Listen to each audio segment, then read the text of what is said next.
Hey, this is Tiger. Welcome to my stream.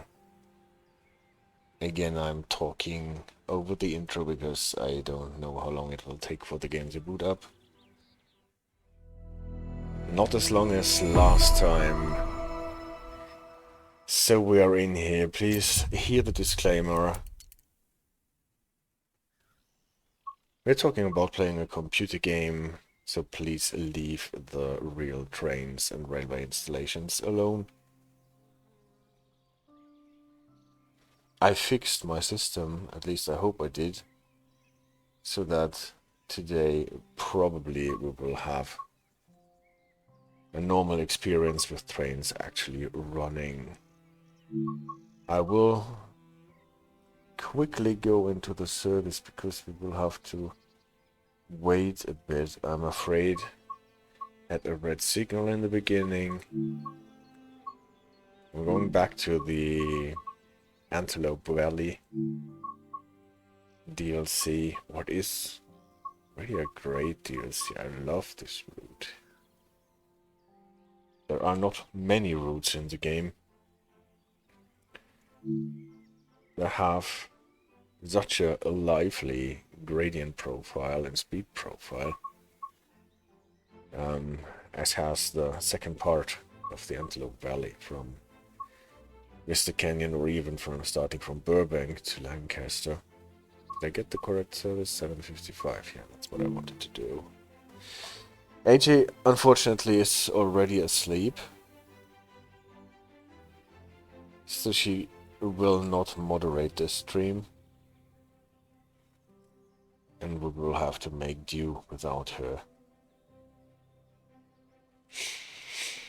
That's the thing when it is getting cold and dark in November, as it is getting here in Central Europe.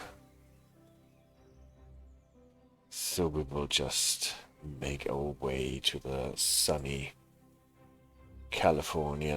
Southern Californian Antelope Valley.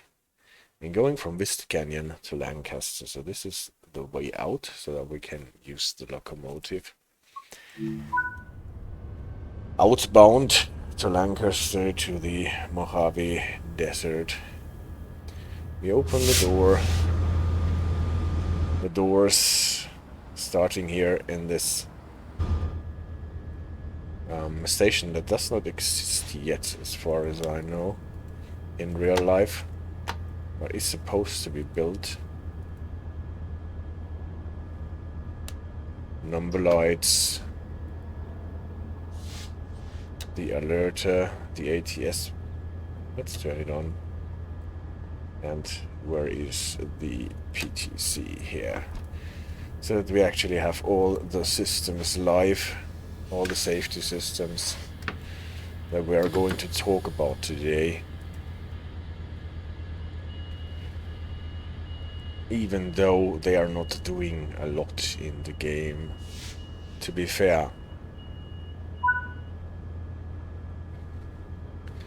So, it looks as if the signal at the end of this siding or this loop line is still red. So I'm not entirely sure if this means that we have to wait or if they can proceed to the signal. I think we will just do the latter and proceed to the signal.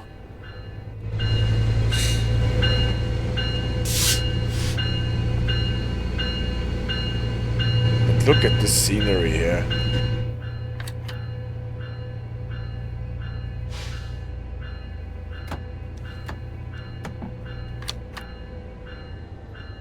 I don't know what you think, but I think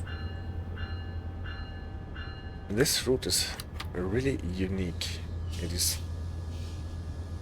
challenging to drive, interesting to look at, and more fun every time we do this long haul from LA Union to Lancaster. And I have not managed yet to actually memorize all the changes in track speed limit.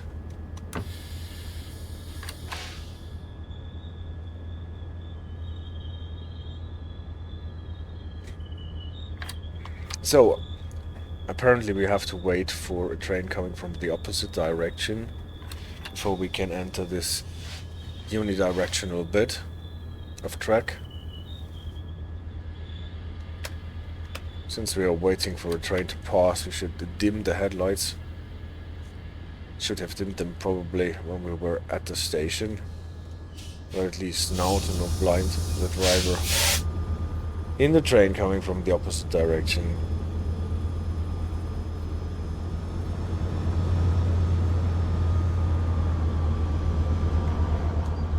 As long as we are waiting, we have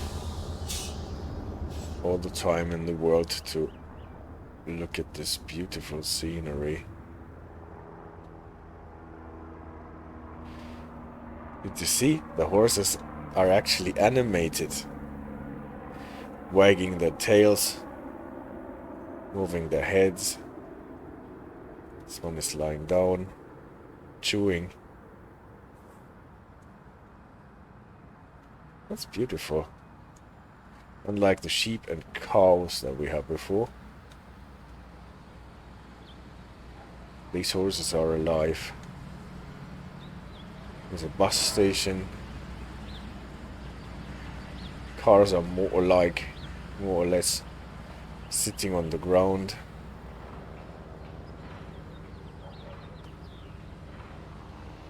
Those cars are floating a bit, but nevertheless.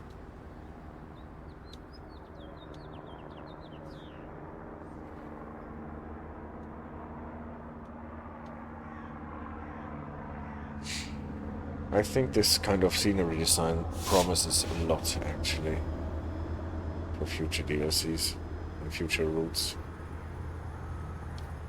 Unlike when I last played this service here, cars are not jamming up, but are actually running in their lanes.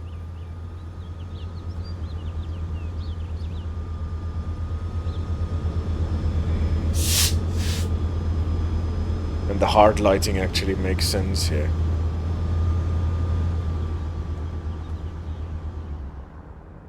So as I said before, this station here does not exist yet in real life. Vista Canyon, as far as I know, but is being built at the moment, and it is anticipated here in the game.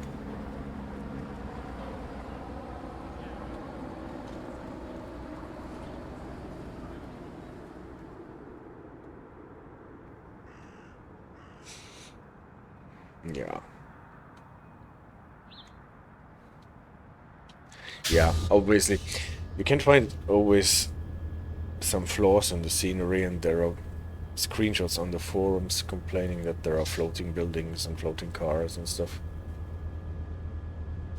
Definitely, it exists, but all in all,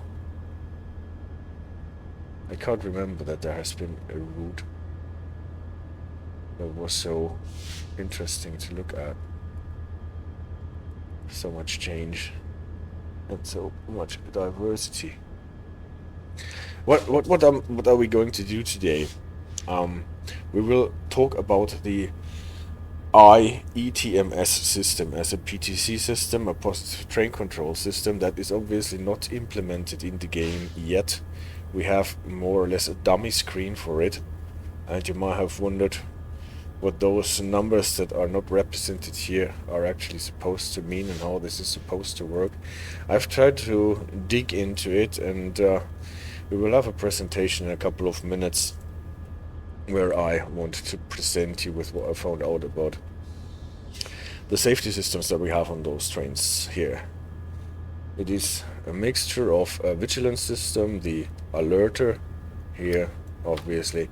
Everyone knows a crew alerter. If we don't operate controls within a specified length of time, then we will have to press the reset button, otherwise we will get a penalty break after we got an alarm and an indication first.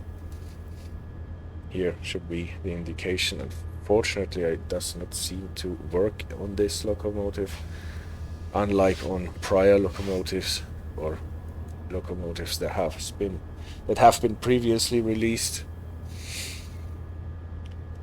But still, then there is a system called the ATS. We will have a look at that later. Here is the panel for it. We will get an indication, an audible alarm for it.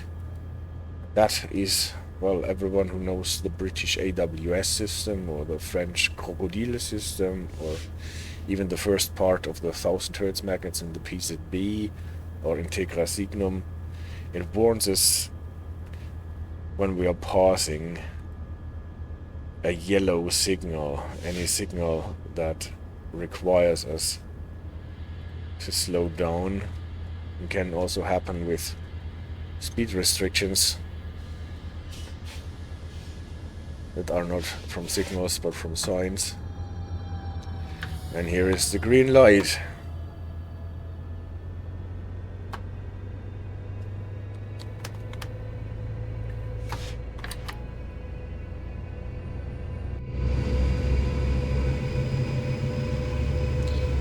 And we can start our journey.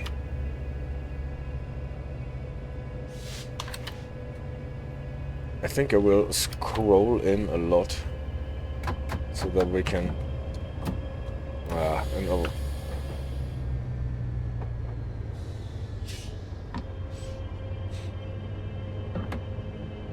I promised myself that I will try not to speed into the 26 miles here, but I was too enthusiastic and we scraped it a bit. Now being across the switch, we can accelerate to 75 anyway, but I think, yes, we're getting docked for it.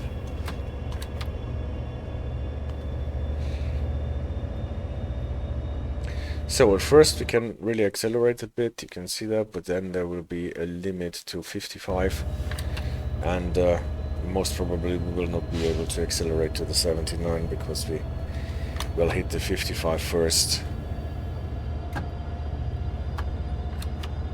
The speed restrictions here from the signage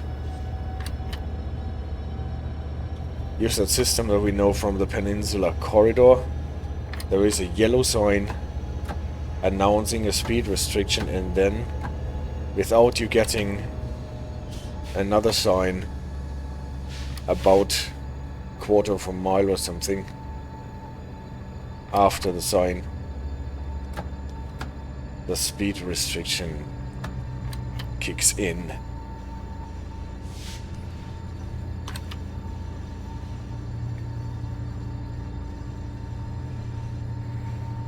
So here, 55. The restriction was even before, or the announcement sign was even before the switch that we passed when going out of the station. Now we can stay at the 55. Next marker. I did not see a whistling word for this here. Maybe I'm not supposed to whistle for this little crossing here. Or maybe I just missed it. They use the X boards here as whistle boards.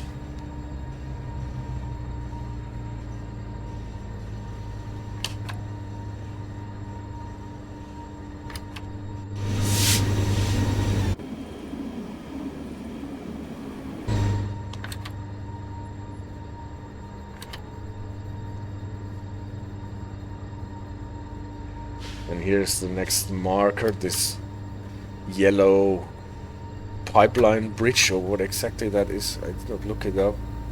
An interesting structure though. And if I remember correctly, then the limit will drop to 39 shortly after this pipeline bridge.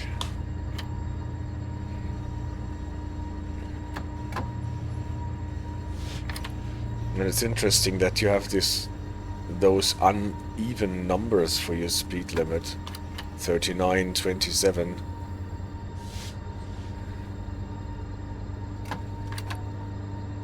Not like in increments of 5.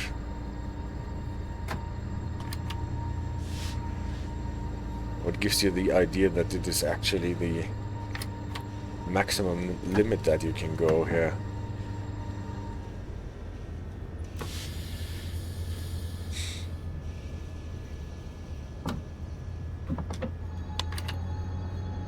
Oh, yeah, I was late, 39. I should have slowed down to the 39, even though I did not see any announcement sign for it.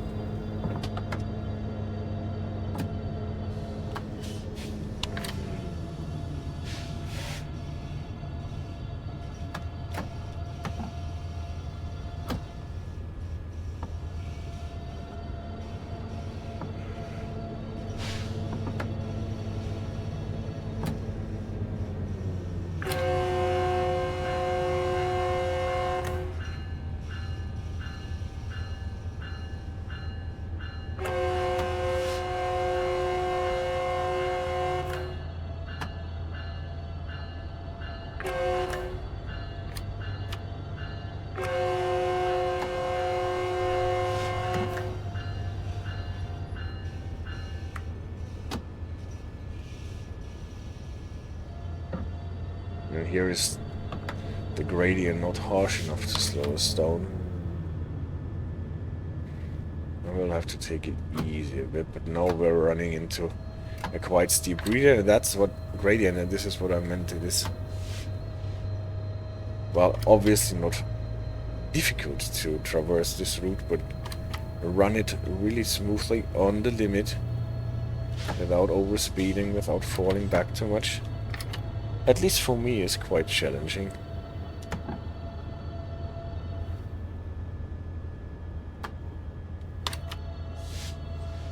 And this is quite a long stretch of track from Vista Canyon to Vincent Grade Acton.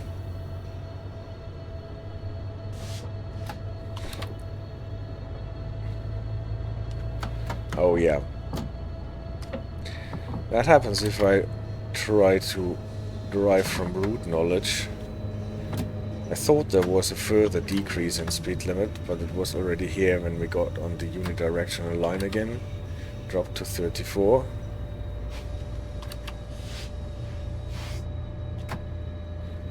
And now we're getting in the really scenery part. In that scenic route.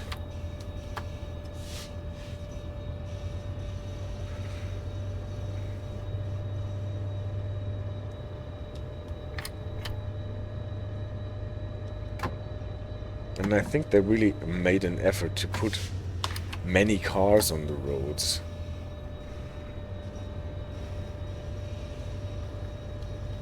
Here, the first little tunnel.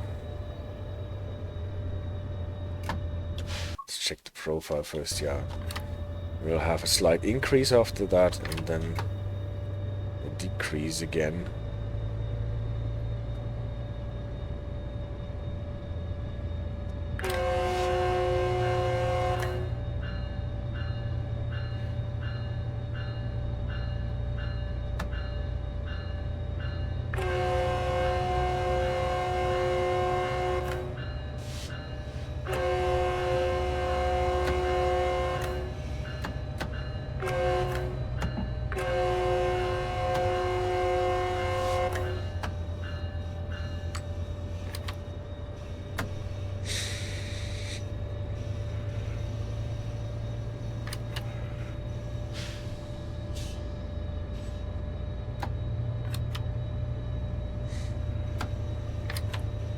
But look at those mountainsides of the morning sun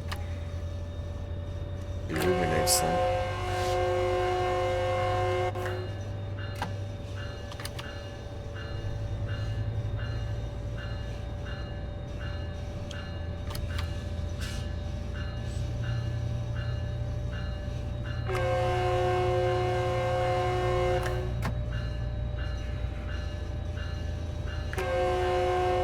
To 44, the green sign announces it.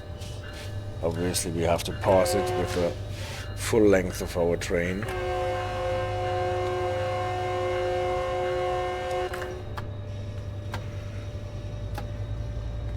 And now we can accelerate to 44 a bit, but this time trying not to miss the decrease at the end of this stretch here. Maybe this time we will actually get a warning sign for it.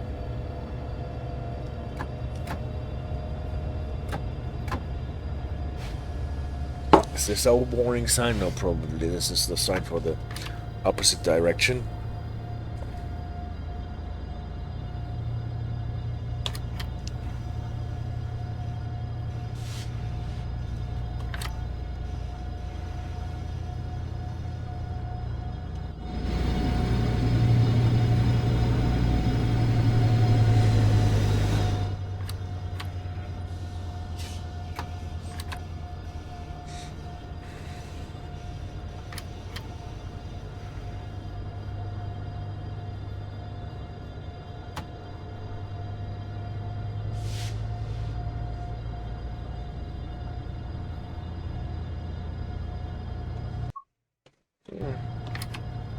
I'm not sure if we're getting a sign for it.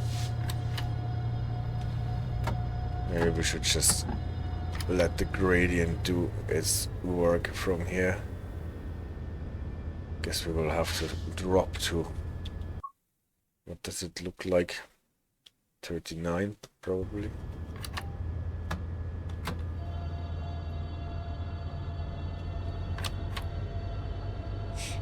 It's a bit hard to guess if the numbers are as odd as they are here.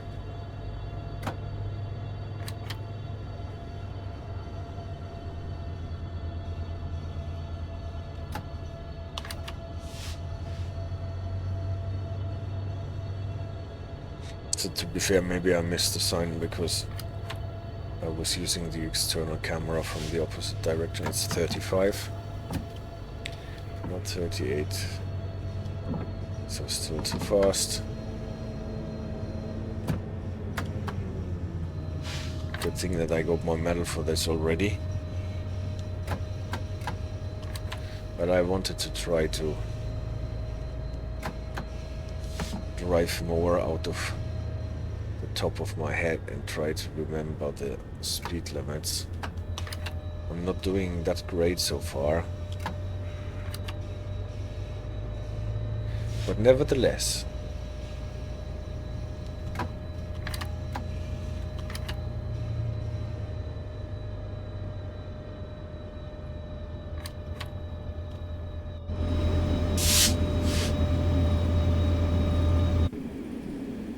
I really enjoy this drive in the morning sun.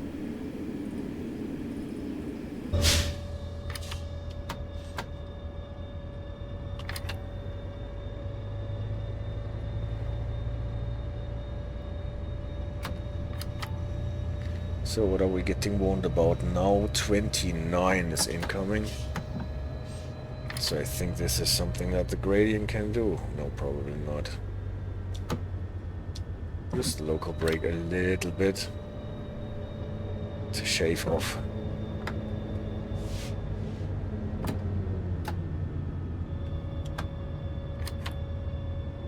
$29 the sign said, so I think we're good. Now we're almost gradient lessens a bit.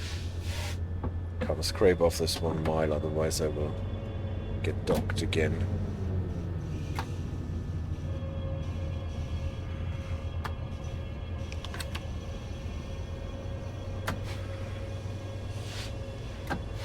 This time we should be good.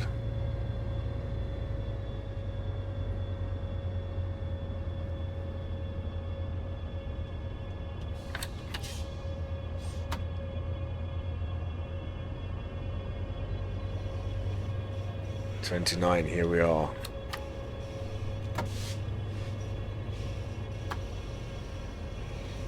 Whistle board.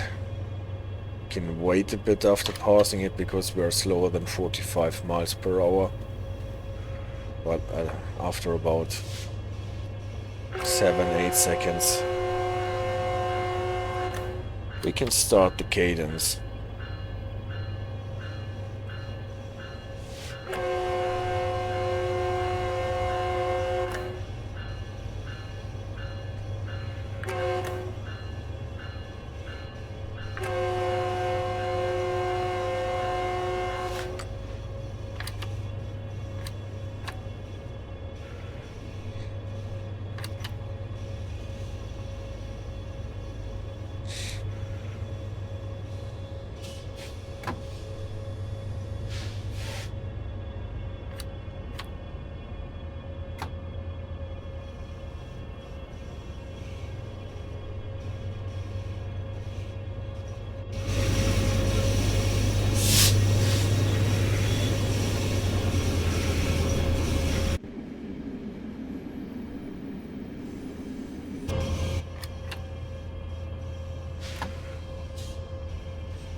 That is the curse with the external cameras. You always lose the grip on the throttle.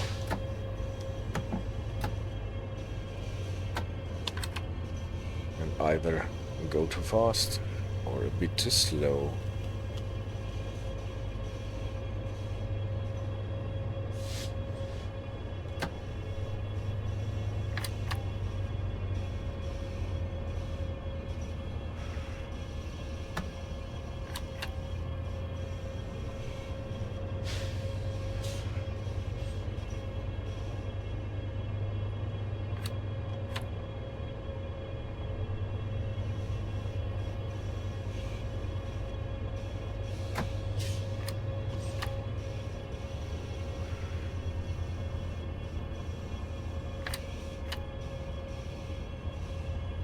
But yeah, I find this really relaxing, driving this train through this amazing scenery. Calming down, keeping a close eye on the throttle and the speed clock. Trying to stay as close to the limit as possible. And after a couple of runs, I think I will be able to memorize the changes in speed limit. I think that we will experience an increase in speed limit again, and then another drop, followed by an increase before we then stop at the summit, the grade, Vincent Grade Acton.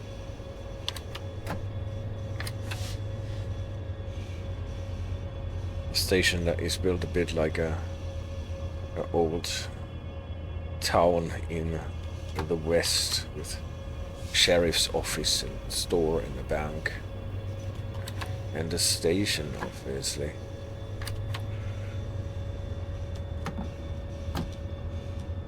Yeah, I remember that again.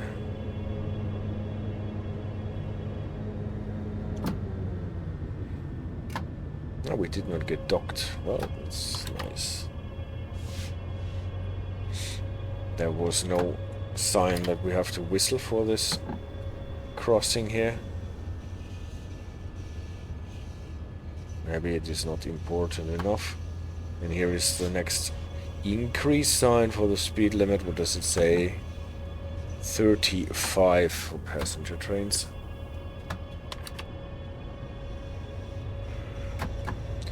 So as soon as the full train has passed the spot, we can accelerate a bit.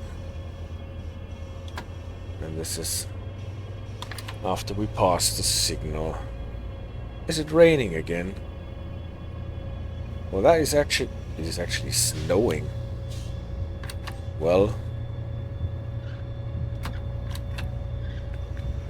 that is new. But then we will have some snow. It's actually raining a lot when you come here. Now it is even snowing. So there is not much truth in it. Never rains in Southern California. On this line here, it rains a lot. That was the increase to 45.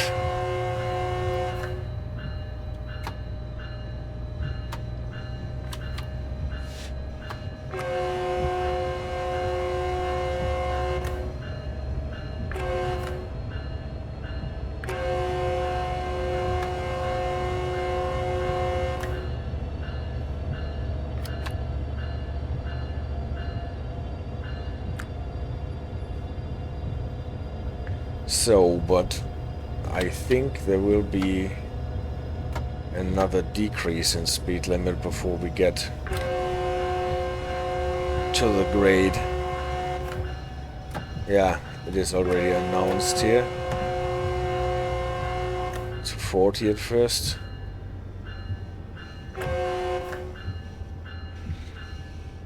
Maybe the gradient is enough to do that. But it is only a 0.5 gradient. So maybe we have to slow it down a bit. 35 is the next drop.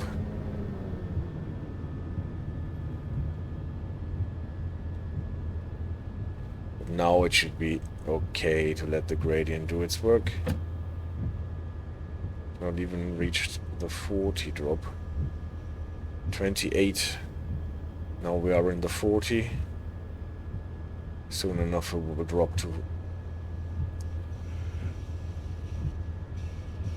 Or was it 35 was the next step, and then 28, I guess.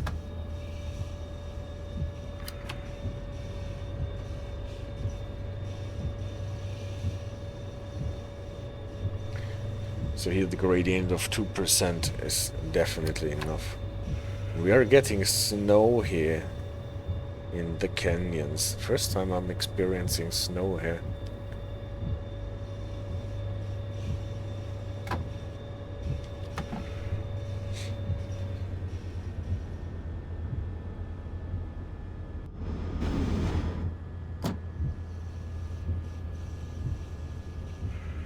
So I guess the 28 will be due here at the switch. Typically it is at switches. Yes. Where the limit changes.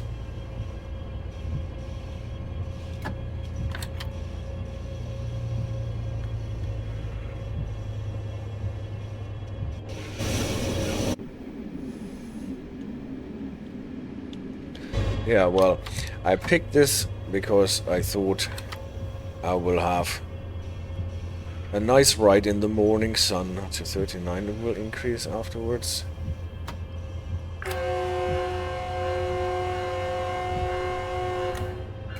But with the dynamic weather, you never know. Now we have snow.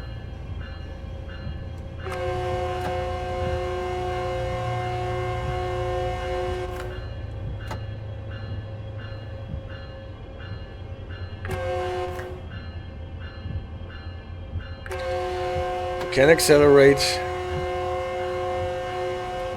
I'm not entirely sure if with this new locomotives it is still true that you should not increase the throttle when you're running over a level crossing. In the old manuals it always says throttle down on the level crossing or before you hit the level crossing where the tracks are in the concrete, to release the strain a bit.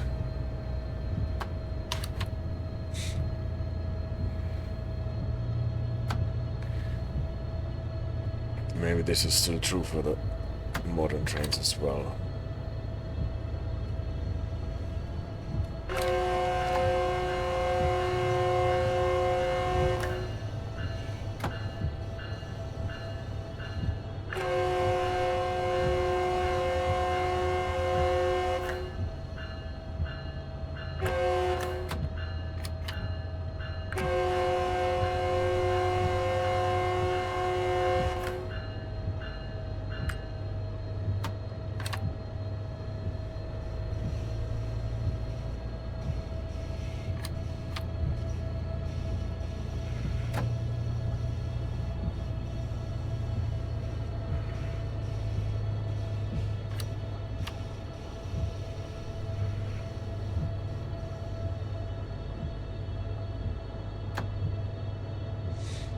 Yup. I guess the limit will increase even more before we reach the grade. And in my experience, I'm always a bit late on the brakes when approaching the grade because the station is quite close after the grade. So it seems like you still have to drive up the hill and then all of a sudden you're there and need to slow down.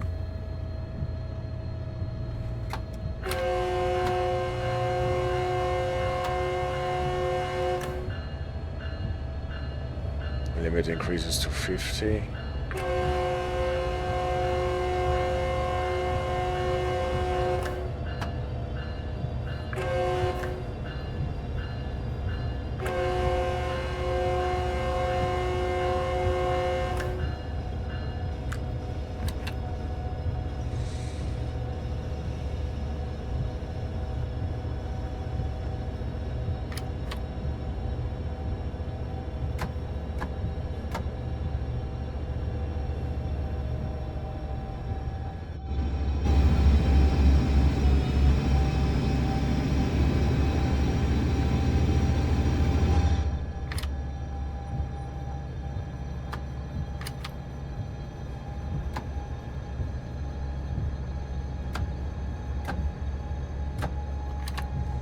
we have another drop? Yes, we will have a little drop here. I almost forgot that one. So let the gradient do its work here. I think it is 45 or something that we have to slow down for.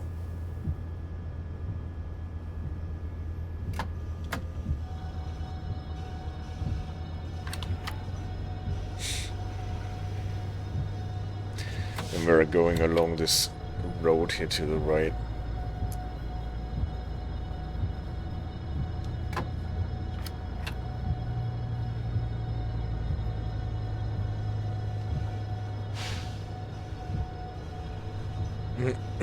Is that the sign announcing the drop? Yeah, no, it's the sign for the opposite direction. 47 it is, not 45. Those odd numbers make it hard to memorize. This is why you would have in real life your I-ETMS system showing you here the target speed and the current speed, obviously, and the distance to the target and stuff. What admittedly must make it easier. 59 will be the next limit.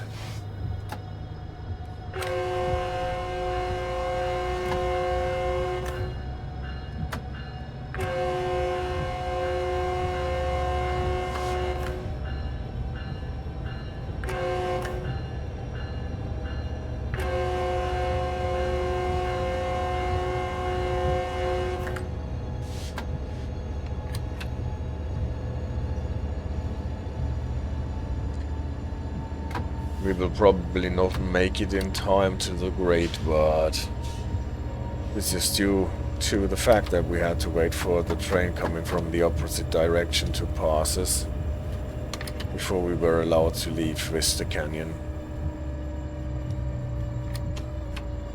So no worries if we're a bit late.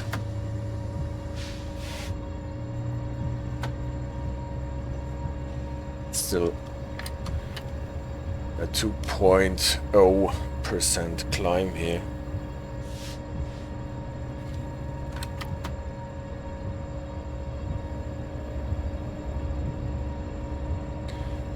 We'll drop to 45 again. That's at least what the sign said.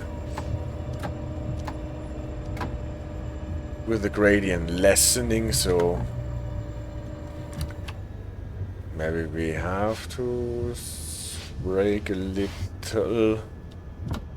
No, the gradient will be enough. 54 will work. It's at 54, right? Not 45. Now we're getting an advanced approach signal. First indication that we're getting closer to the station. Yeah, 54 it was.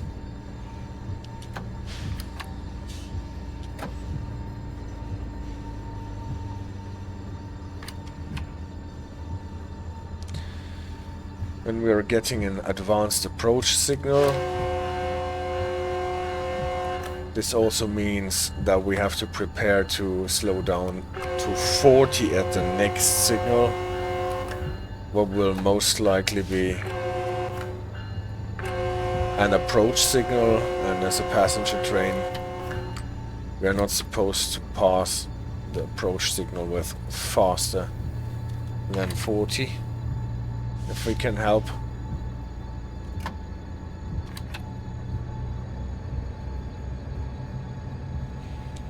So it would be great to know where the next signal is. Actually, this is something that the I-ETMS system would tell you as well.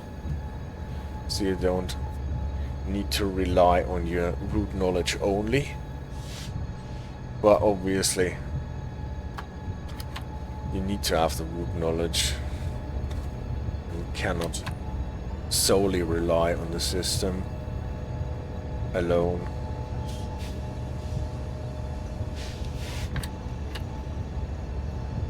Because in the end the driver will be, or the engineer will be responsible.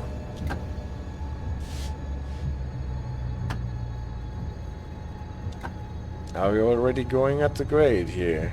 Or is it still some way to go? Probably there is some way to go, looking at the time. But where is the next signal?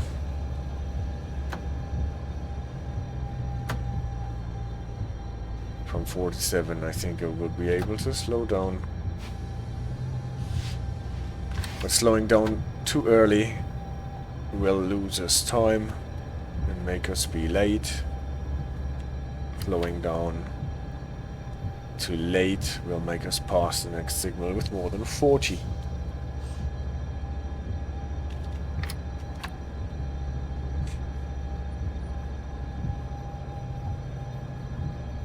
At the moment we can see the track ahead with no signal around, maybe around the corner. Guess we will pass the approach signal before we get to the station.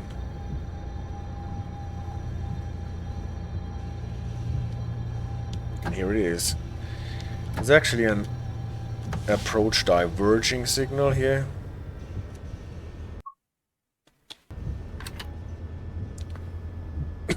So the advanced approach preceded the approach diverging signal. Here the limit increases to 79 full line speed. But I will keep the speed at 40.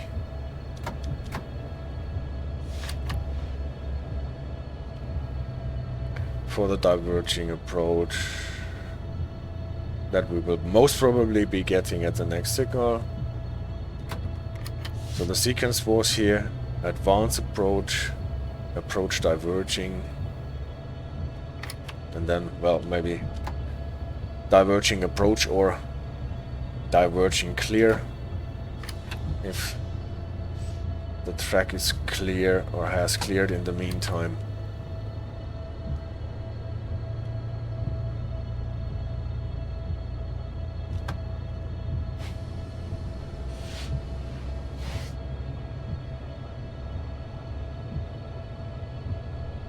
Yeah, one more bend and then we're up. I think this 45 is announced.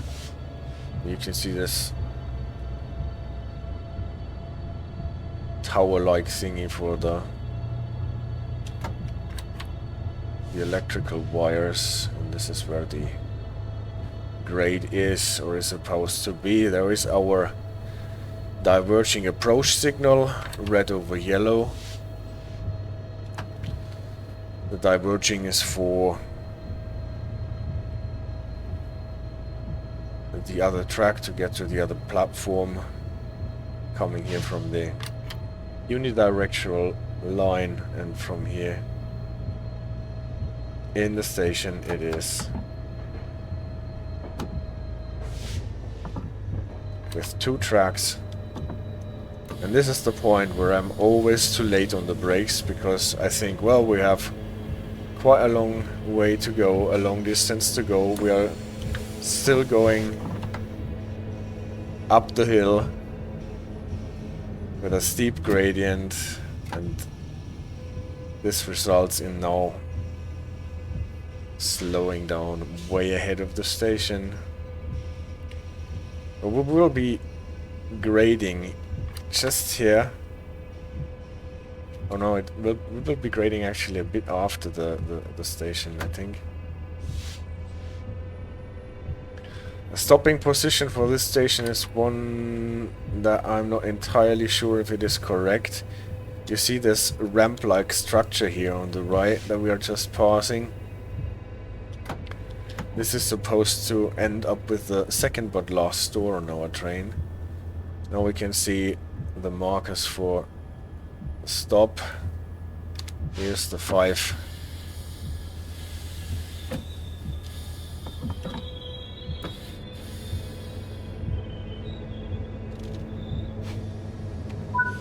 Yeah, well, let's have a look where we ended up.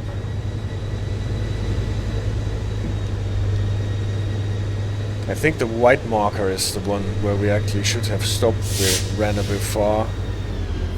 And actually, I think the correct stopping position would be that this structure here for wheelchairs ends up with the wheelchair door here. This door that is marked with the wheelchair symbol. Unlike this door here, that is marked with the bicycle symbol. And I think the stop markers should be timed in a way that you end up here with your second but last door. At least I think I read something of that kind in an employee's timetable that I found on the net. Yeah, I will use the stop here to go to the presentation about the positive train control system that is used on many American railroads, the I-ETMS, the Interoperable Train Management, Electronic Train Management System, and the other safety devices that we have on our trains here with Metrolink. So first, let's look at the overview. What systems do we have on our train here? I'm using the matrix that I am using for all the safety systems in all the different countries that we have looked at. And first of all, we typically have some kind of a vigilance system that checks if the driver is present, or the engineer. I've used the European chart here and did not actually correct it to the engineer, so just X out the driver and put in engineer here. So it checks if the engineer is present, checks if the engineer is active, and there is one system that is typically used on American machines. It's the crew alerter or alerter, the system that requires you to operate controls, and if you don't operate any controls within a given length of time, then you have to push the reset button on.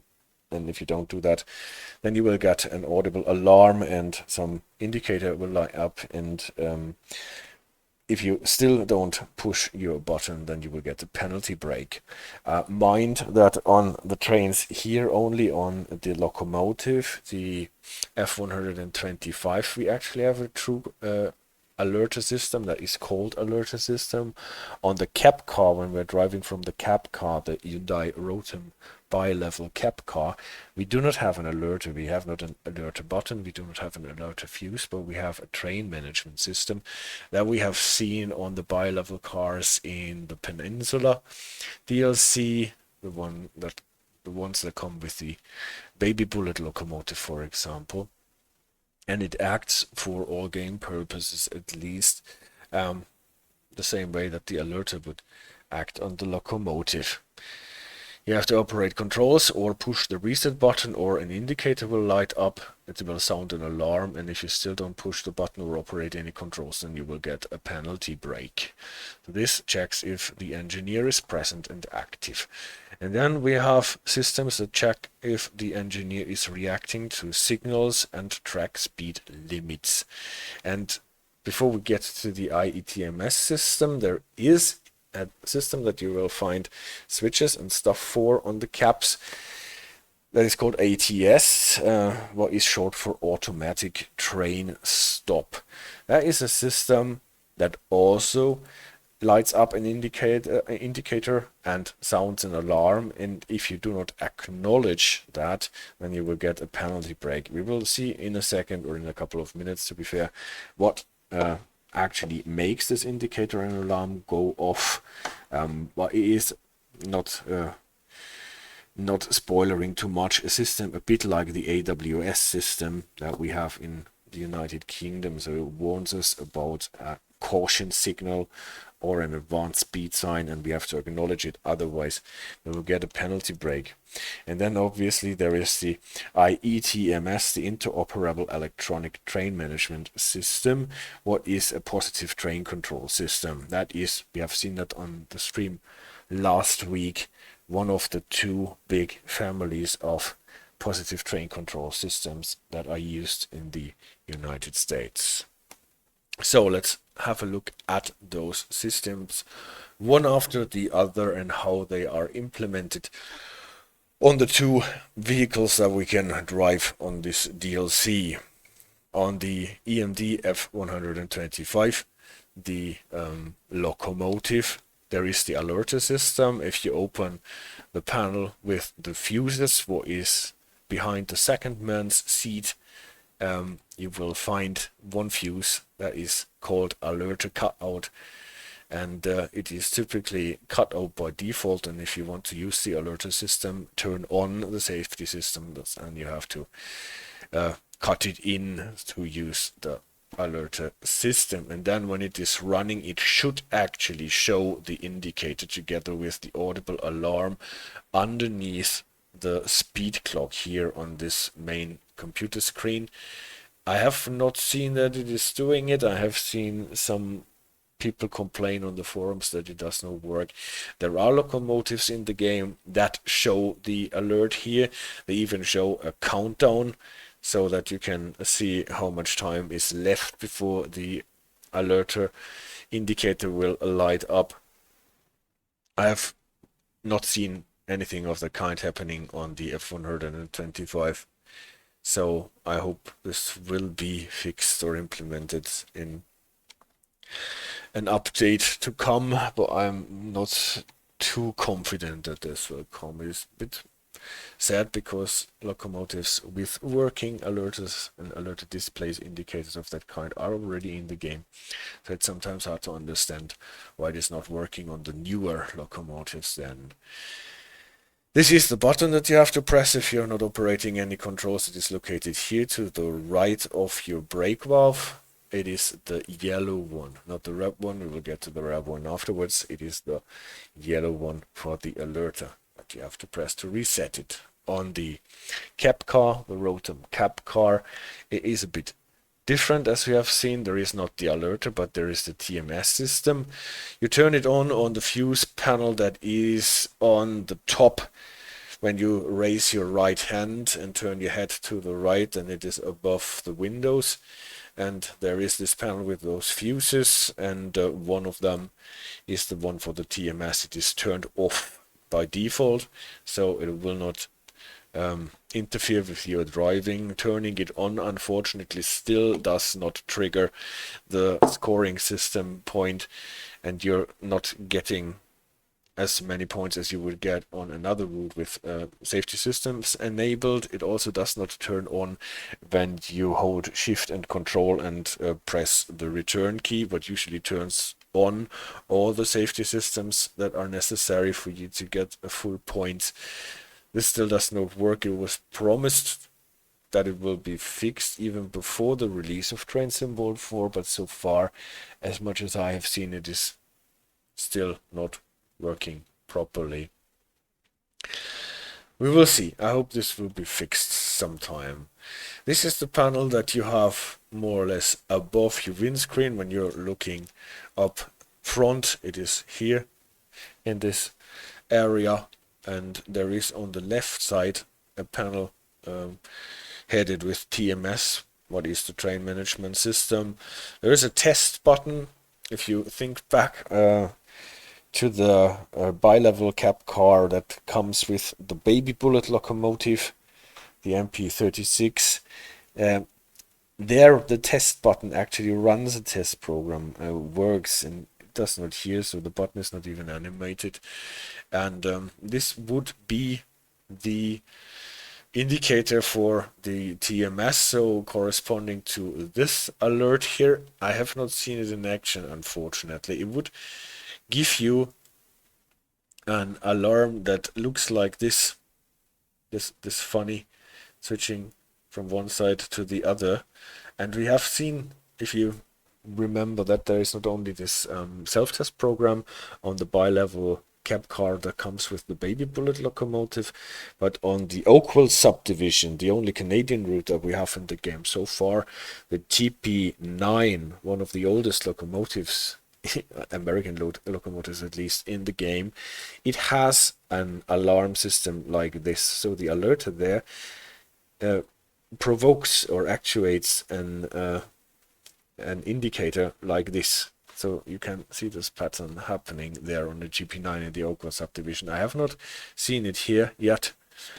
I hope this will be implemented as well, or maybe I'm I just missed it so far. Anyway, this is what should happen if the system alarms you, if the vigilance system alarms you here. The button you have to press to reset it will be here on the left side, not on the right side, but it looks the same. It is also yellow. That is what we need to know about the alerter and the TMS system. So not really two different systems, but they fulfill the same purpose. It is the vigilance device that makes sure that the driver or the engineer, Tiger, please use the word engineer when we are talking about American things, that the engineer is there and active and paying attention, even though she or he is not operating any controls. If the train management system does something more than that in real life, I have not been able to establish or find out. Well, that is the vigilance system. The second system that we have seen on the overview screen is the ATS, the automatic train stop. So what is that? It is an oldish system that was, according to one source that I read, first introduced by a railway. Is it really railway that? Well, maybe I wrote that wrong. Atchison, Topeka, and Santa Fe Railroad, maybe. ATSF in the 1930s and 1950s. Funny enough, it has the initials ATS, like the automatic train stop feature.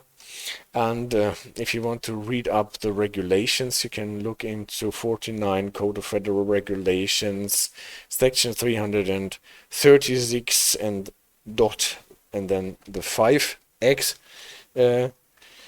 sections, that is the subpart E, and there you can read the regulatory requirements for an automatic train stop system. And, well, why am I going over this quite fast? Because on the represented line, the line that is represented in our DLC, according to an employee's timetable that I found at least, this system is not used, but it is used on other lines that are run by Metrolink. So this is why we have the equipment on our train, and this is why I want to talk about it so that we know what it is actually used for. It is used for a situation like this. You have your track and you get a signal that is anything else but clear and not yet stop, something in between, be it typically an approach signal. Then the locomotive runs past a little box on the ground, what is an inductor, and this inductor will give the locomotive a signal. The locomotive will pick up the signal and will know, yes, we passed a signal that requires some action because we are now approaching a red signal or a speed limit or anything that we have to react to.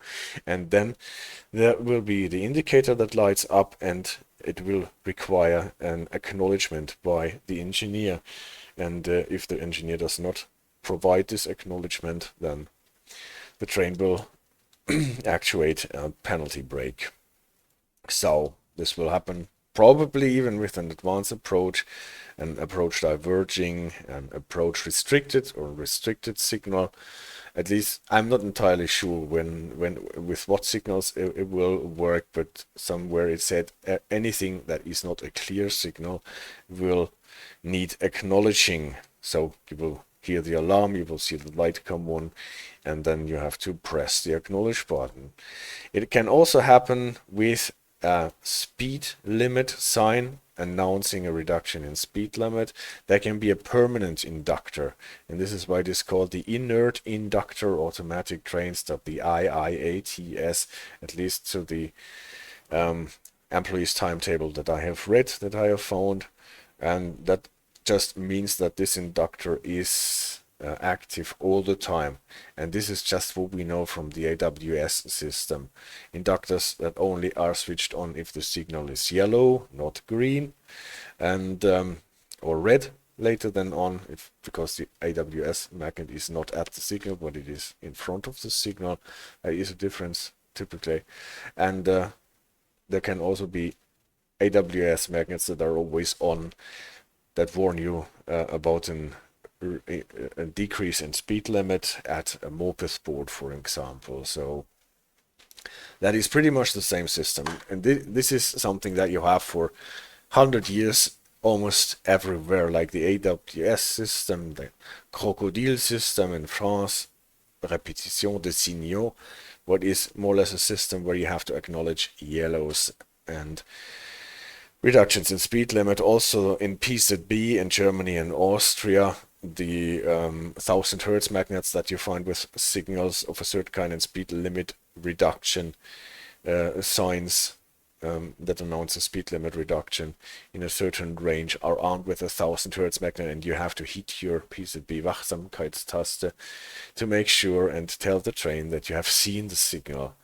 And then in PZB, obviously, there is some brake curve monitoring that you do not have in this system here. But the first half of it is just like what you have in many systems. Also the Swiss Integra Signum and ZSI 90 system that you have on the Arosa line, all those systems require you to acknowledge the yellows. And if not, you will get a penalty brake, because then the train will think, well, my driver is inattentive. What do we have on our locomotive for that? Where is it done? There is actually this this receptacle, or this thing that picks up the inductors, fixed here to the second axle. I've increased it a bit so they can look at it. So this thing, I think, is the device that picks up those inductors. We have it on the Rotem cab car as well, but in a different spot. It is not on the second axle, but it is here, even in front of the first axle, only on the right side, so that the system always only gets the information that is for the direction of travel that they are meant for, unlike the AWS system, unlike the Crocodile system, for example. So this can distinguish between trains running from left to right, or from trains running from right to left.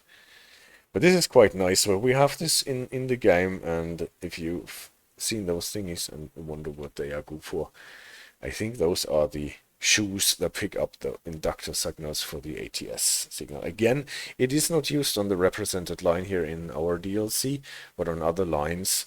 And this thingy here, so the inductors that are permanently on the speed restriction signs, the employee's timetable that I've read states that this can happen also on tracks that normally do not use ATS. So actually it might be possible that there is one or two speed signs of that kind even on our line, but I can't say if they are. They should be noted in the description. I did not really spot them in the employee's timetable. But yeah.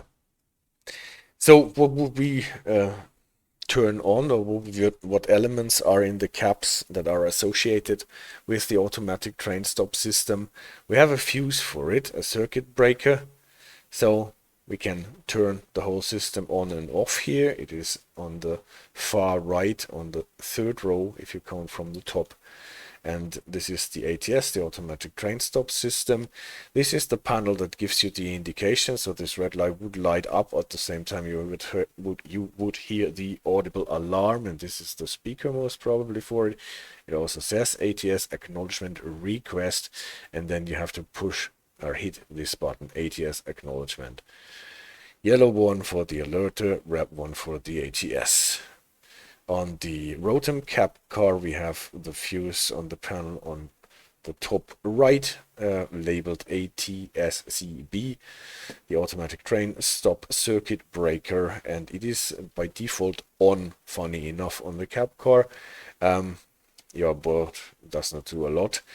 We have here a yellow light that wants the acknowledge, so it is red on the logo, it is yellow on the cab car. ATS acknowledge, demand ATS in.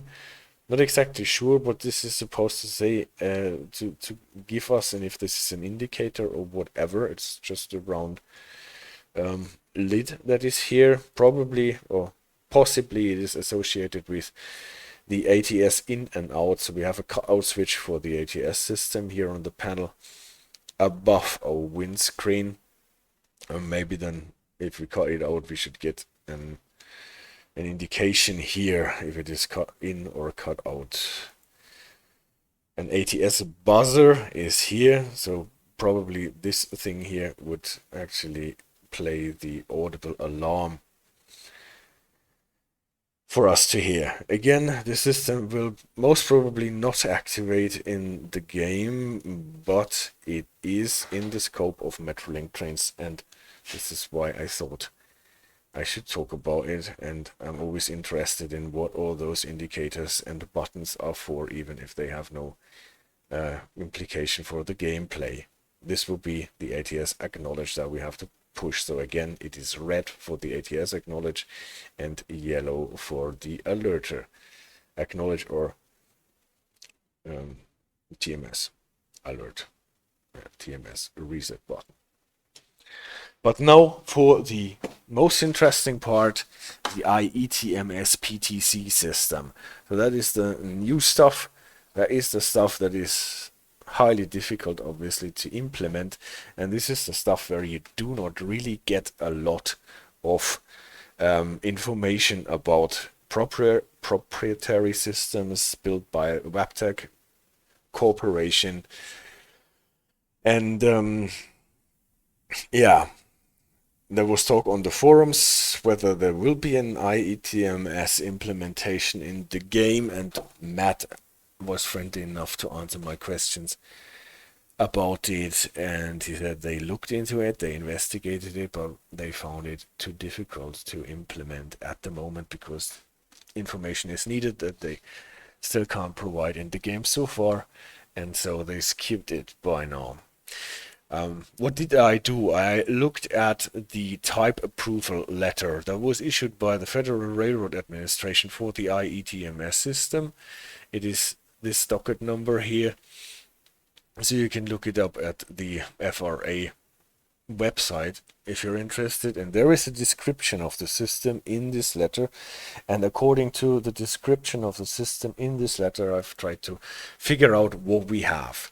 So typically before I-ETMS we had our train running on a track driven by an engineer, and we had signals, and obviously we were relying on the engineer to do what the signals say.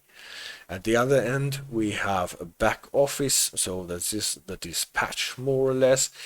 The dispatcher can use computer systems for dispatching the trains, handing out train orders using CTC, centralized traffic control, or whatever. We have a system for dispatching the train aided with computers, computer aided dispatch. This is greenish here because this is all the stuff that we had before PTC. Also, the signals are connected with controllers. We have controllers at the interlockings for putting the switches in the correct position. Then we have switch circuit controllers. We have the track circuits that we talked about a lot when we were talking about the pulse code cap signaling system, for example on the northeast corridors. We have hazard detectors like hotbox detectors, axle counters, stuff like this. A lot of talk has been about hotbox detectors in connection with the East Palestine train derailment a couple of months ago. So all that stuff is already there out on the tracks, but it is not connected together in a way that everybody knows everything about everything. And this is more or less the idea of the I-ETMS PTC system as an overlay system. We've talked about this, that PTC systems come in overlay systems or standalone systems. And the overlay systems more or less aim at connecting all the existing legacy systems and filling in the holes to make the system consistent with the requirements that are put out in the Railroad Safety Improvement Act of 2008. So how does it work then? All the stuff that we have there out on the track, all the stuff that we have in the office, the locomotive, that has maybe already some stuff that is train control stuff like the ATS system that we talked about, or some kind of a cap signaling system like on the Union Pacific locomotive and Sherman Hill, if you think back of them, like the ATC, automatic train control legacy system there, or the continuous cap signal systems there that you need to acknowledge. Also relying on track circuits. Then we have the ATC, the automatic train control system, for example, on the Northeast Corridor, with the signals coming in through track circuits with coded signals there. So the train may have already some equipment that can read signals from the track, from transponders or from track circuits or from different ways. So there might be already legacy train control and cap signaling system on our locomotives. But what is new now? We would use a new computer in the dispatch that is called the back office server, or more of them actually, and what is the core at the office. And we connect all the legacy systems that we have with this back office server, and this server is supposed to translate it for our I-ETMS system and interconnect them with it. At the same time, we can have controllers of that kind, hazard detectors, hardwired with our back office server. So if they are close enough, there can be wires actually connecting them with the back office server, so that the back office server knows about the status of signals, about the status of interlockings, of switches, of track circuits, of hazard detectors, and so on. But the problem is that we cannot wire all them to the back office server, because sometimes there is a lot of distance between. So what would we use if we don't want to use cables or transponders? We can use a radio. But that means the back office server and also the signal controller, for example, needs to have an ability to radio information. And for that, we would have to connect all the signals, all the switches, the hazard detectors, and so on, with a device that can radio the information to the back office server. And this would be a device that is called, in this type of profile here, a wayside interface unit. And this can radio the status of the signal to the back office server, and obviously also the other way around, so that the system is interconnected here, even if you do not have a cable that is connecting them.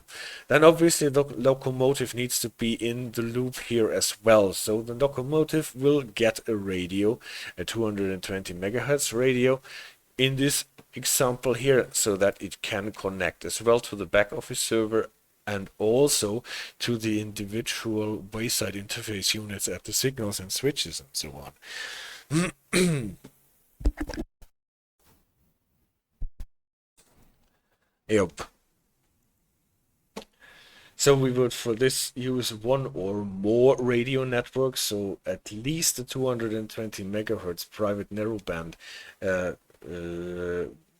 radio system would be used. And in addition, you can also use Wi-Fi infrastructure that belongs to the railroad in question, or public cellular networks and public satellite networks can be used in addition. But this 220 megahertz private narrowband is essential. It needs to be there at least. And on this, there would run a system or a protocol that is called the ITCM, the Interoperable Train Control Messaging System. And this ensures that there is one language that all the locomotives, even from other railroad carriers like host railroads, for example, a common language that all those devices here can speak and exchange messages between each other. Then there is a system described in this type approval that is called the WSRS, a wayside status relay service. That means that one locomotive can subscribe to a certain set of information devices, and this back office server will collect all the necessary signals and switches and stuff that this locomotive needs to know. The locomotive subscribes to that, and then it gets it in a bunch from the back office server and does not need to pick it up from every wayside interface unit that might be still too far away. So this is a system more or less to make the communication between the individual locomotive and the rest of the system easier. Well, the driver or the engineer, she could use this radio communication to talk to the dispatcher, for example, but this obviously does not work. There's no point in all those controllers and so on telling the engineer on the telephone what the status of the signals and the track circuits and the switches is. We need a computer that can process all the data that is coming in through this connection, and this would be the train management computer, TMC, what is more or less the core of the system here. And this is connected with a device that is called the CDU, the computer display unit, and this is what we have seen on the cab already. This is the device where all the information that is necessary is displayed for the engineer to see it and to act accordingly. And then we have some more equipment. Obviously, the system to work, it needs to know where the train, the locomotive actually is, because otherwise the computer cannot tell the engineer how far the distance is until the next signal, until the next speed limit, and so on. So the train needs to position itself, and for that it has a TPS receiver, so it will use satellite communication to position itself. Whether it is using in addition some odometry like rotation counters or Doppler radar or something like this, what you would have on the European train control system here in this context, to position the train that does not use necessarily transponders to position itself. I don't know, I have not read about this. So from what I have read in this type approval letter, it is only GPS positioning that the train is using to determine its own position. Now we have a module that makes the train unique, so that nobody sneaks into this network, and at the same time the system knows what locomotive actually is talking to the system, so a locomotive ID module. Then we would link in the legacy train control system, so a cab signaling system if it already exists, or an automatic train control system linked in with the train management computer, so that the I-ETMS PTC system can do what it is supposed to. It can be the overlay system that connects all the existing legacy systems in terms of train control, cab signaling, and so on, with the other components of the system. And then this computer has also a connection via the locomotive control equipment with all the vital parts of the locomotive, especially obviously the brakes, because the train management computer needs to be able to stop the locomotive if necessary, if the engineer does not react to the prompt of slowing down or getting the train to a stop. Then the train management computer needs to be able to actuate the pneumatic control switch, for example, and initiate a emergency brake application. At the same time, the train management computer needs to know what the status of the horn is, to know if the driver is actually using the cadence in front of a level crossing, and so on. So horn circuit, for example, lights, all the stuff can be connected to the train management computer, so that the train management computer can influence the equipment on the train, like actuating the brakes, and at the same time gets the information from the train about the status of the systems. And obviously it is not limited to the things that I said, but it also can monitor other things like head-end power status and stuff like this. And then next thing that we have is an event recorder, so in case that anything still goes wrong, that we can know what the system did on the locomotive and see that, like the black box in a crashed plane that tells us about what actually happened and what went wrong. So, and if you have watched my video about the European train control system, then you might not only have recognized my nice engineer stroke driver here, and have seen that I've reused this slide here from the European train control system presentation. But this is not a coincidence. It is more or less what we have on the European train control system on level 2. Level 2, radio control, no longer balises used except for positioning, what we do not have in the system here. But the communication-based train control with an office segment where we have the stuff in the office with the core, the back office server, connecting in all the pre-existing systems like dispatch systems and so on, providing this status relay service for the locomotives that have subscribed to it. This is the office segment. Then we have the wayside segment with all the controllers that are connecting, be it with cable to the office segment or via the wayside interface unit on the radio. Now we have all the stuff that is running on the locomotive segment with the train management computer, the connection to the radio, and especially the computer display unit for the engineer to see. And the fourth thing will be the communication segment that connects all the other three segments together, especially with the 220 megahertz private narrowband and running this I-ETMS protocol, so that wayside stuff, locomotive stuff, and the office stuff can communicate with each other. So this is the layout of the system as far as I was able to determine it from this type approval letter issued by the Federal Railroad Administration. It makes sense.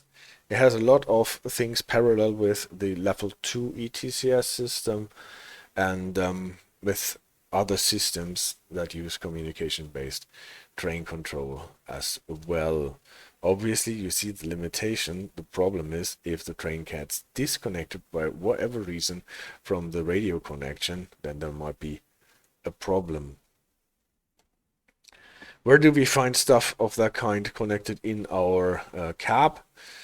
Obviously, here on the left side, it is cut out a bit on this picture. Here we have the computer display unit. This is the display where the system is displaying the information for the engineer to see and to react to it. We have PTC Son Alert. This would be the buzzer or the thing that makes the sound in case that the system wants the engineer to react to it. Then we have a fuse for it, the PTC circuit breaker. It is here in this segment on the left side, third row, and it has, if you look at it closely next to it, the 220 megahertz radio fuse, what is, as we have seen, connected with the PTC stuff. So it needs to be on. It is on by default.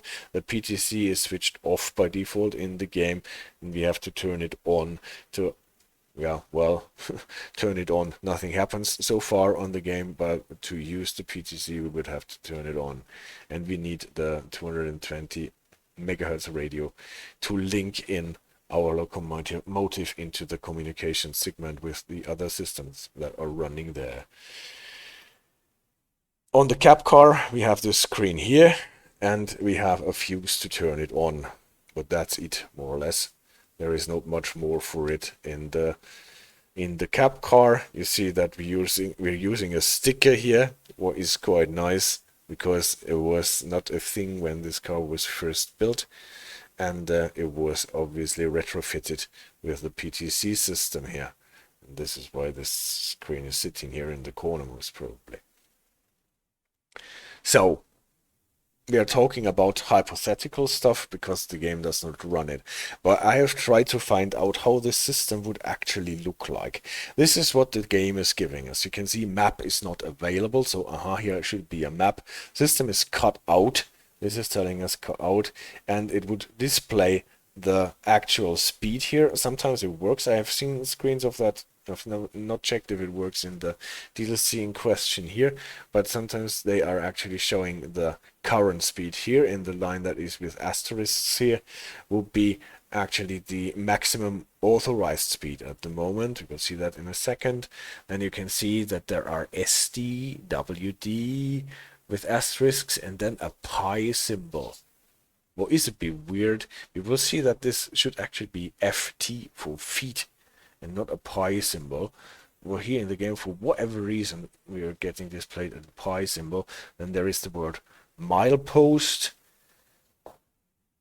asterisks on asterisk next target, and then we have, looks like 2 buttons: depart, brake, INTFC, probably connected with the buttons underneath that you can press for that. So this is the status in Train Sim World 4 at the moment, and I've tried to find out, or I've tried to find pictures on the net that actually show what should happen on those screens in real life, and I found not more than 3 pictures actually in one brochure of Waptec and 2 of Amtrak, and I will just tell you what I guessed that actually should happen here. So this is a picture that is from a Waptec Corp brochure about I-ETMS, and what it would like in what it would look like when it is active. You can see that where it says map not available in the game, you actually have a map. This light blue thing is obviously a gradient profile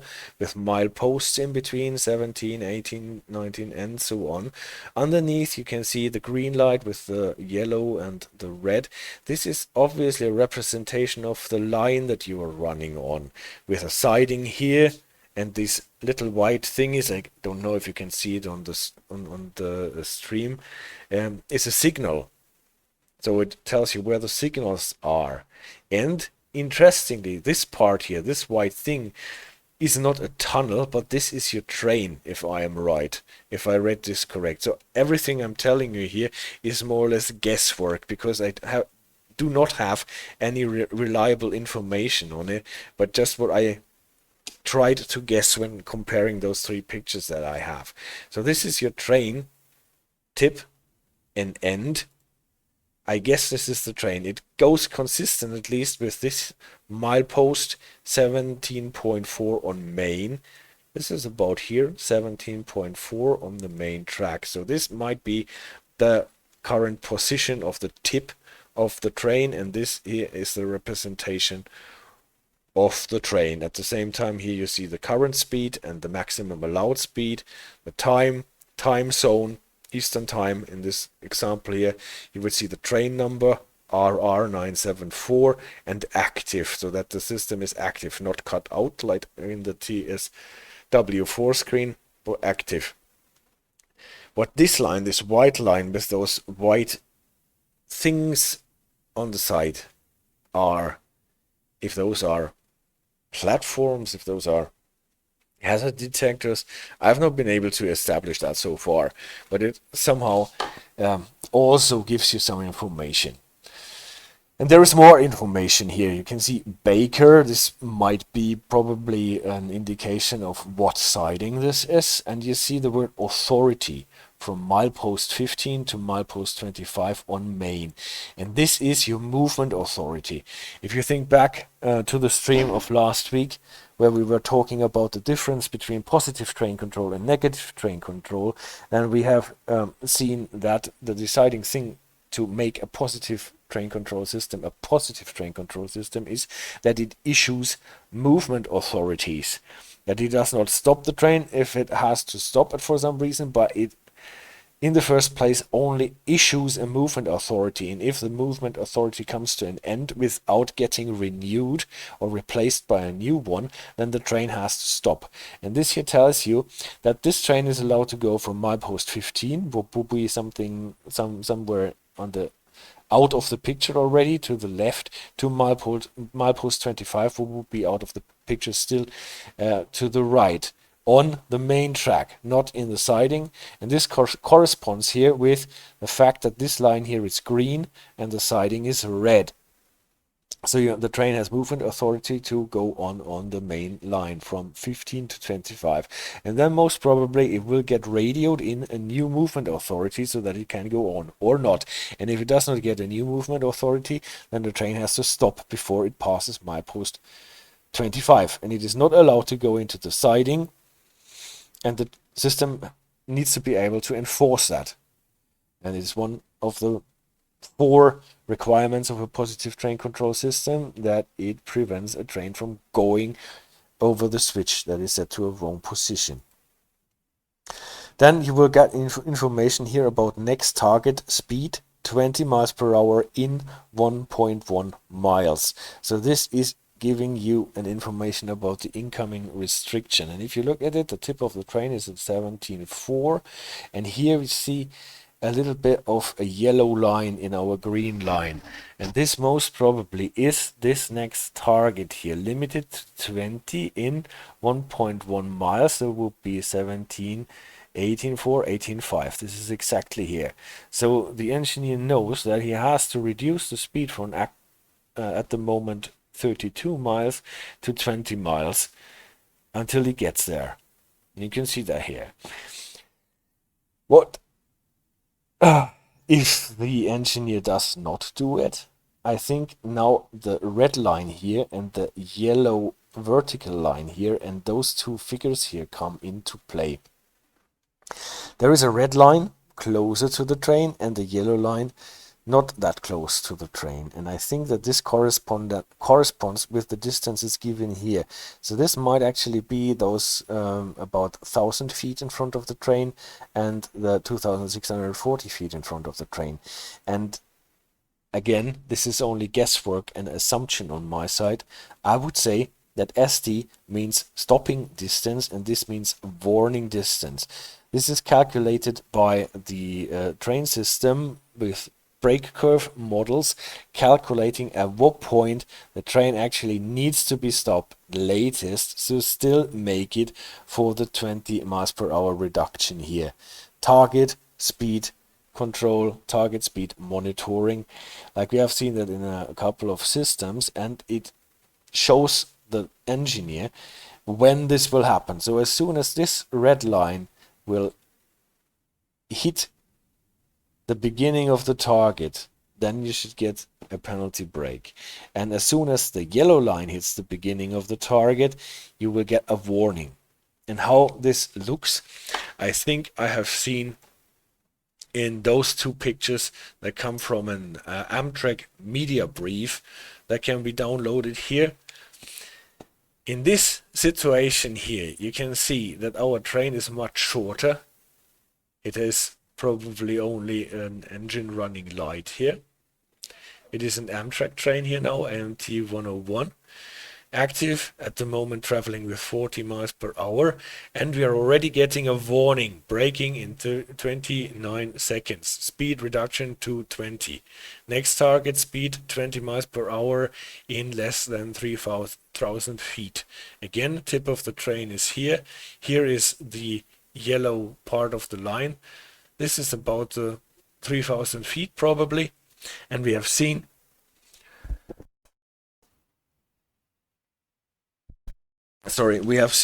that the yellow line in this example has already passed the beginning of the target here, and this is why we already are in the warning circle. We are getting the warning that the brakes will be applied automatically in 29 seconds, because the red line is still not there at the beginning of the speed reduction. As soon as the red line will hit it, then the 29 seconds will have gone down to 0 and the brakes will be applied. At least this is what I am guessing out of the system here. You can see that the map of the system, the representation can be more complex than it is here. And you see this red hash overlay. We'll get to this in a second. But if you compare again here, 349.6 on main, this is where the tip of the train is.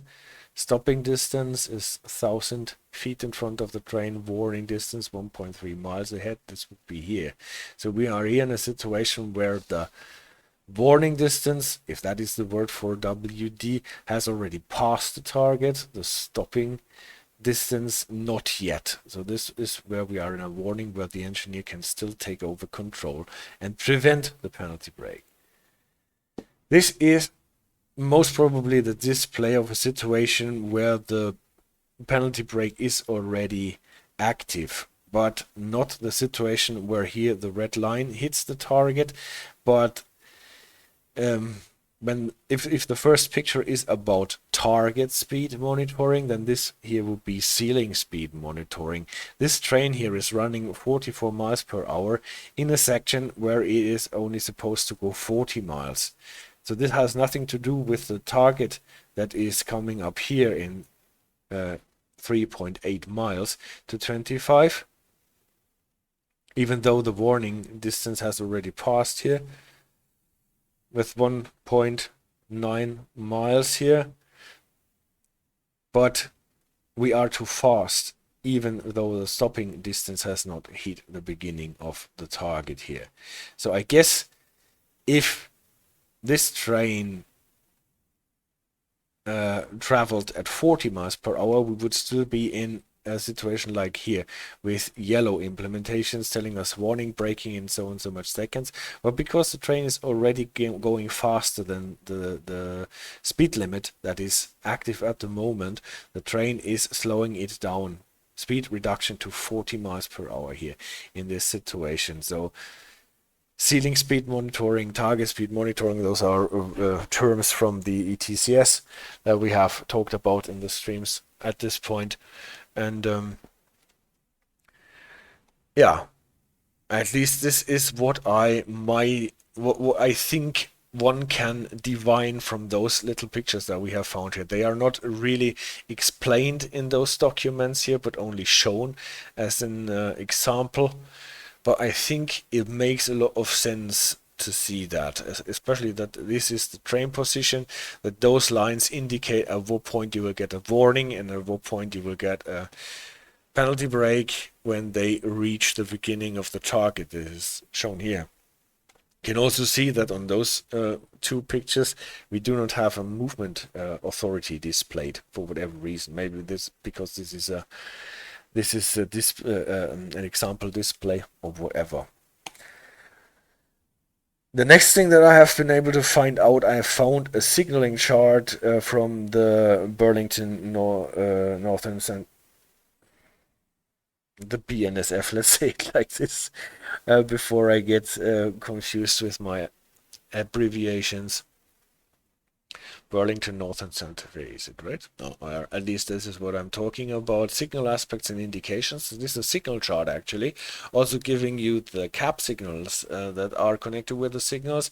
August 4, 2021. It can be downloaded here at this signal quiz site, whatever this might actually be, but it looks genuine enough. The signals that are reproduced there are agree with other signal charts that I've seen, and they have a column that give you the corresponding indications that you will get on the I-ETMS screen to go together with the indications on the wayside signals. So a stop signal, or let's say the part of the track after a stop signal, will be shown like this: a red line, like here. The red lines, you are not to go on this part of the track. On red lines you are not allowed to go, and this red hash overlay on top of it. Why the red hash overlay here is already on parts of the tracks that are green and yellow, I cannot really tell you.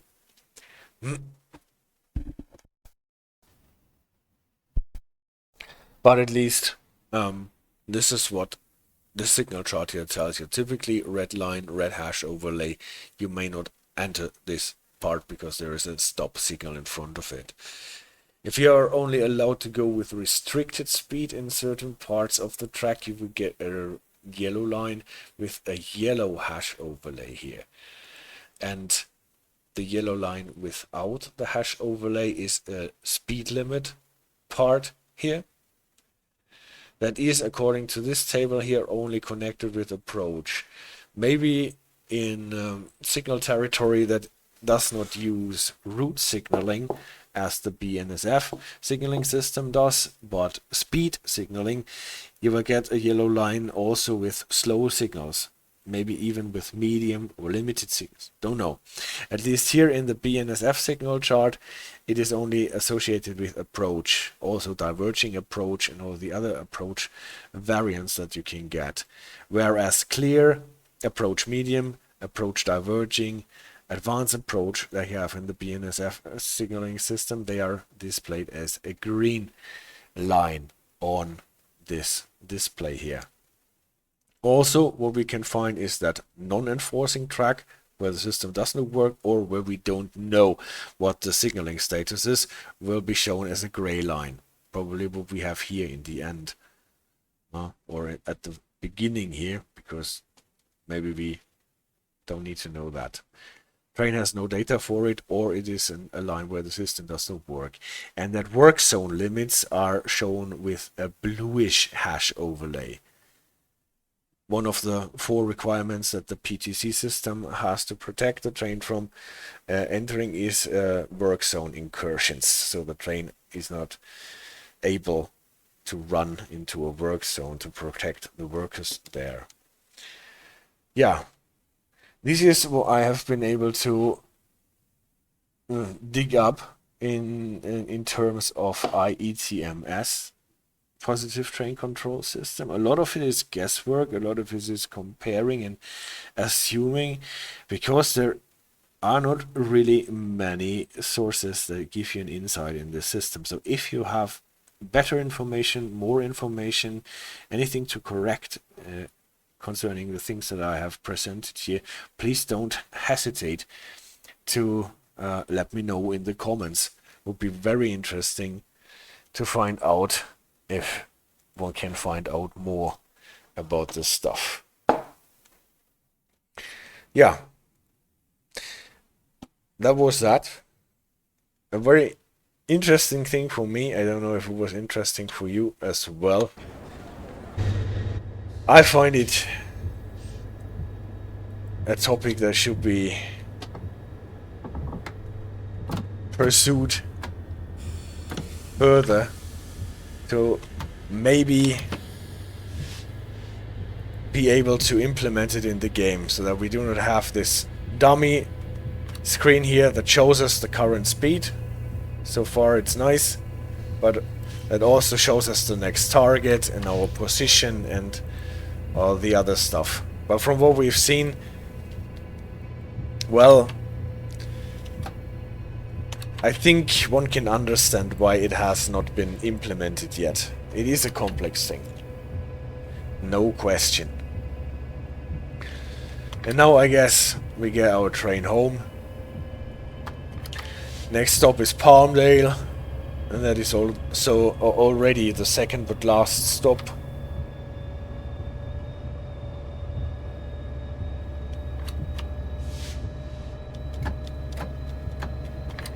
Another thing, in case anyone has been using the chat room, I have not seen anything on the chat room for the whole stream, so if you're not chatting, that is totally okay. But in case you're chatting and wondering why there is no reaction from my side, this is because I'm not seeing any chat messages.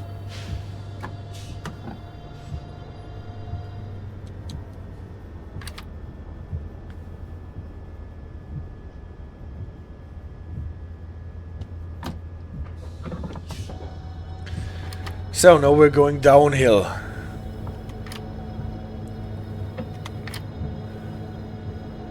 Downhill through the snow. It was 45 on the switch, 49 after the switch.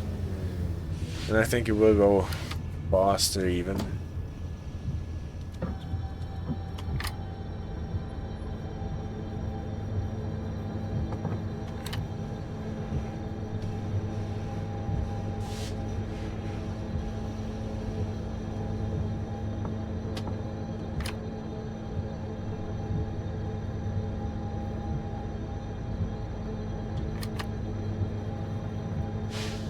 So this is the Antelope Valley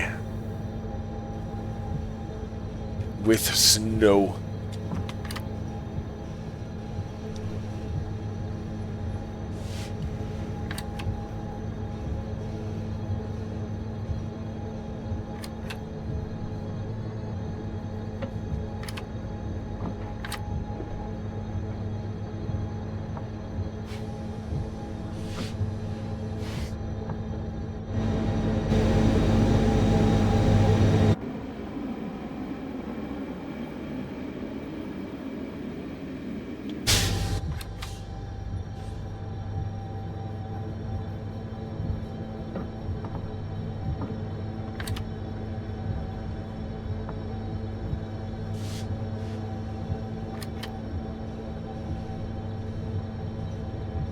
So snow has almost stopped, but there are still some scattered flakes. So I will keep the wiper on so that I do not get docked for it.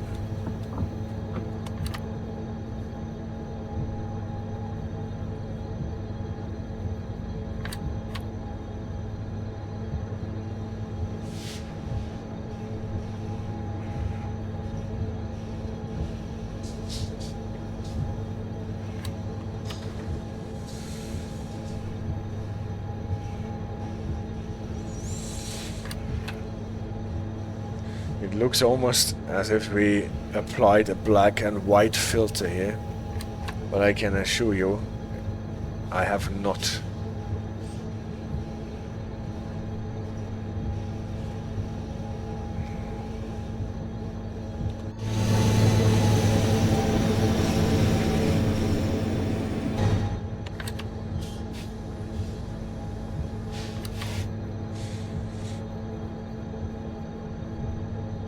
At least this funny structure is still in red.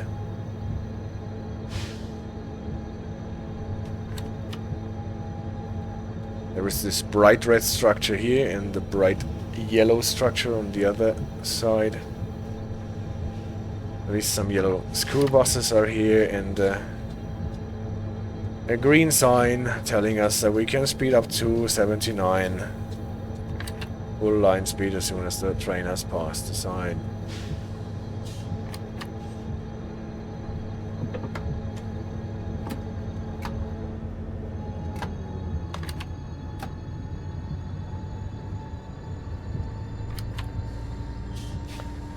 Another thing is, on these modern locomotives, do I still have to wait 10 seconds for the driving motors to switch from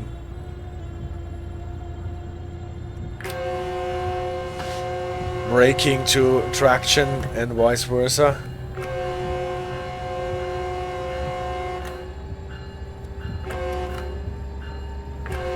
At least I have not seen a sign telling me.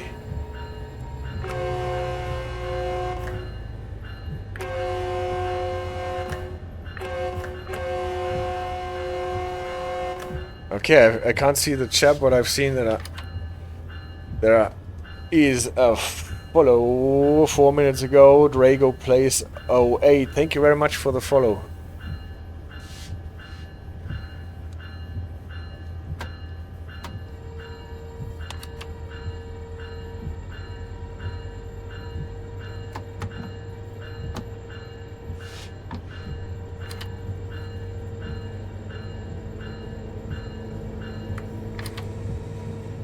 Oh.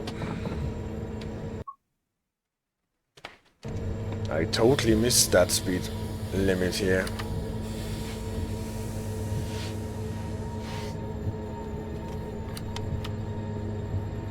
That's probably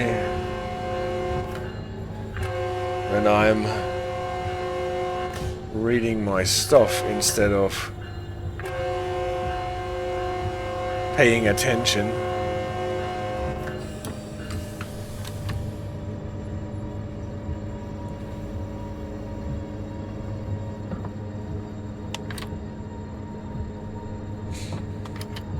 But nothing happened.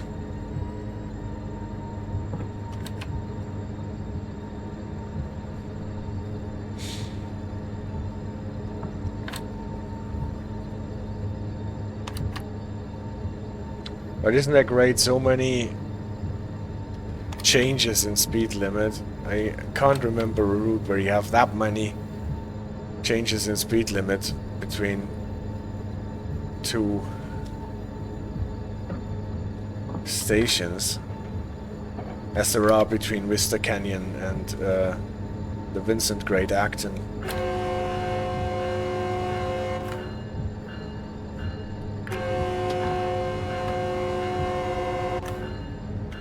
How long is it to Palmdale? Not that long anymore. There is not really a point in slowing down. Speeding up.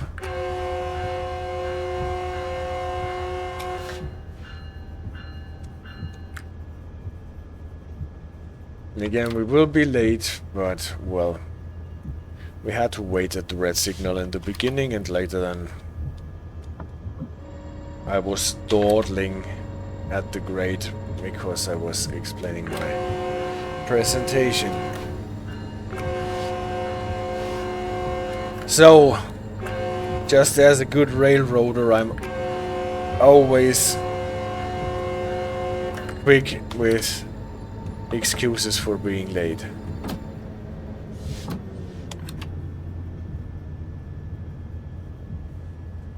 I guess this is Palmdale station that we can see there. And we got the barber pole already.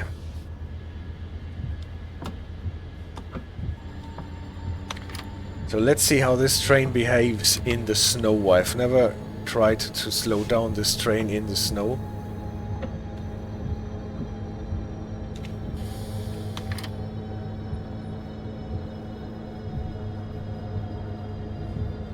Especially not downhill. So I hope we won't get a slider here. What do we do? Do we honk when we're entering the station? Or don't we do that here? Somewhere I read that you should have the bell ringing when passing a station, but I don't know if this is also true when we're supposed to stop at the station in question.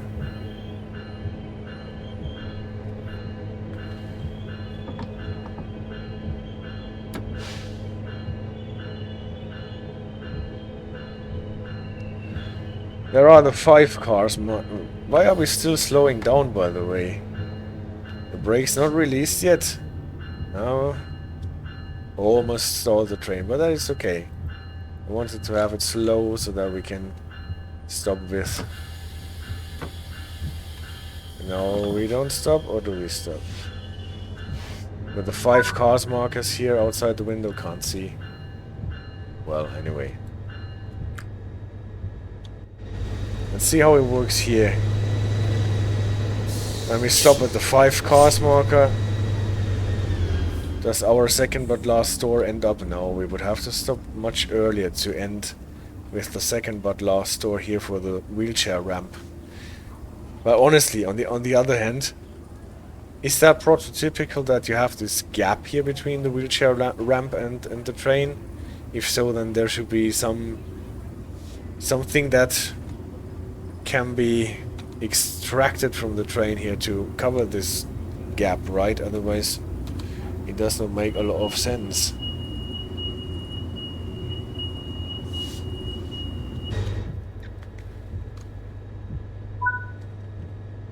Oh, I went into suppression with my brakes.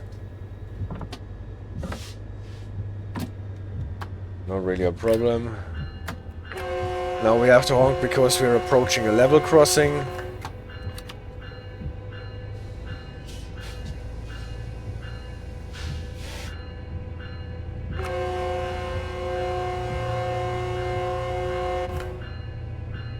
Also not sure if the wheel slip indicator on this display here actually works.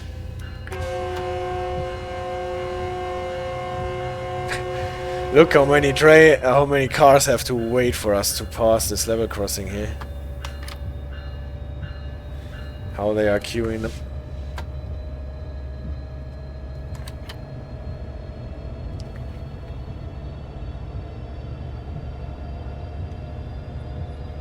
So, last bit to Lancaster.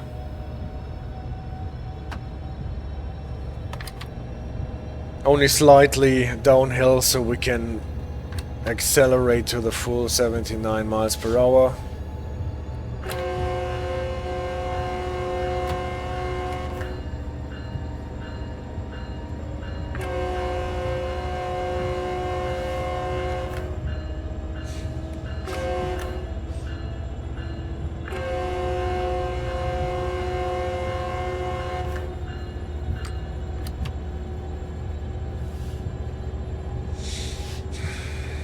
By the way, has anyone tried if the horn sequencer works? I wanted to check that out. Yeah, it works.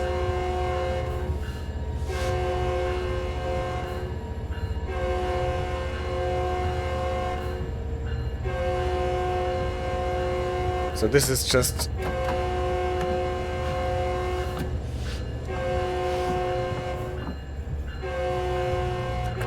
Okay, for my taste, the third horn sound is a bit too long to mark it as a short one. But it works. The horn sequencer, at least. We know that now.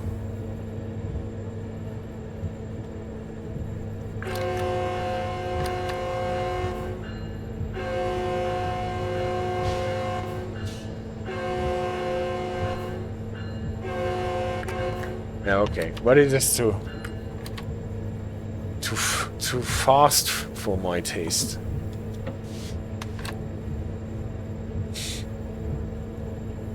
It should play this cadence in a length of time of 15 to 20 seconds, so that you start honking between 15 and 20 seconds before the locomotive reaches the grade crossing, the level crossing, I mean.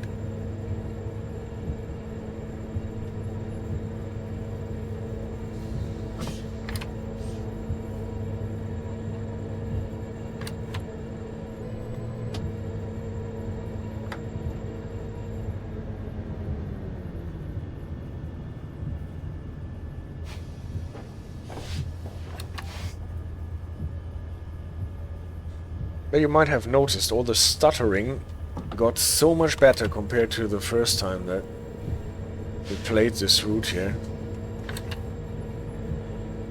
So here what they keep saying on their streams is actually true. Playing the route a couple of times makes the stutters go away for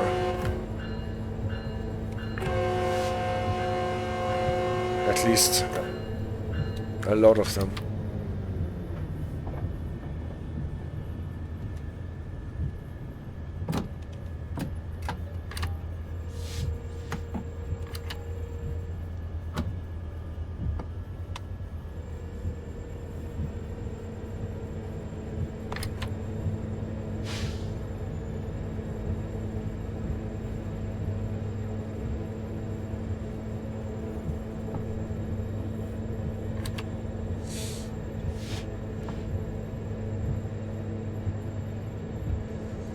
So, getting closer to Lancaster, we have to slow down to 40 before we enter the siding, or the part of the track that takes us to the left. We might get a diverging indication on the signal, but I'm not sure. Maybe this is considered the straight line that we are going here.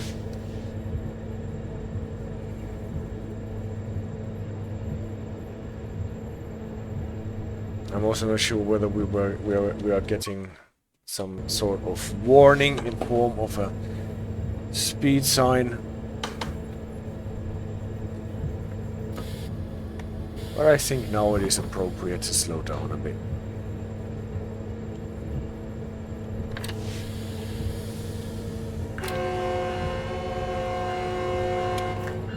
Yes, an advanced approach.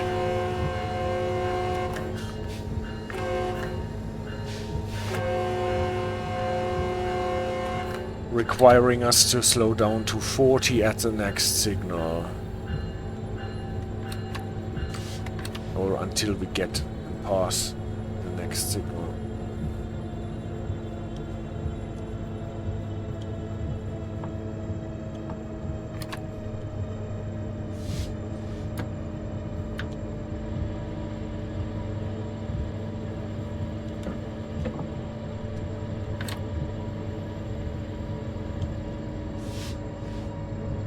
There is actually a speed sign.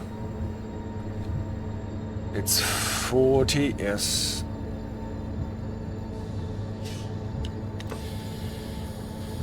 So I think it is fair to use the minimum brakes here. Ugh, what am I doing?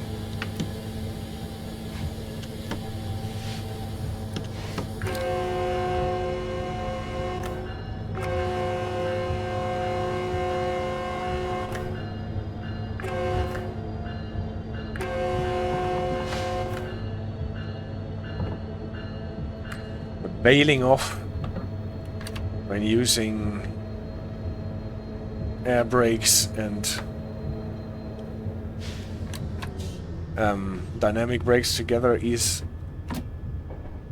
not that important as it is on freight trains, but still obviously it is what you would do. If those modern locomotives do that on their own, I cannot tell you.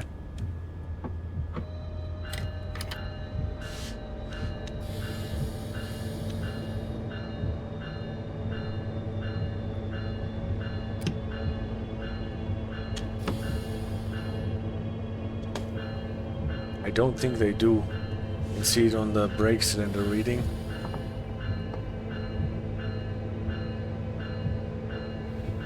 So here we have a stop marker.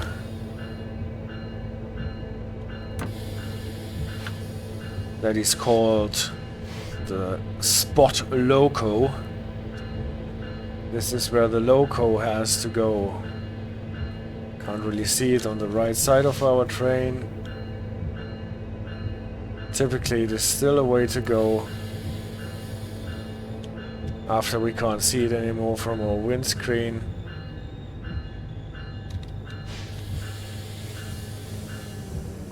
So maybe that's that. So even being that late, we got 410 clicks. That means we should have hit the sweet spot for the stop. And the spot loco is almost flush with the tip of our train. So I guess this is okay. Let's see if passengers make it on the train with their umbrellas. At this point I saw one passenger actually propelling perpendicularly into the air, but they seem not to do it now.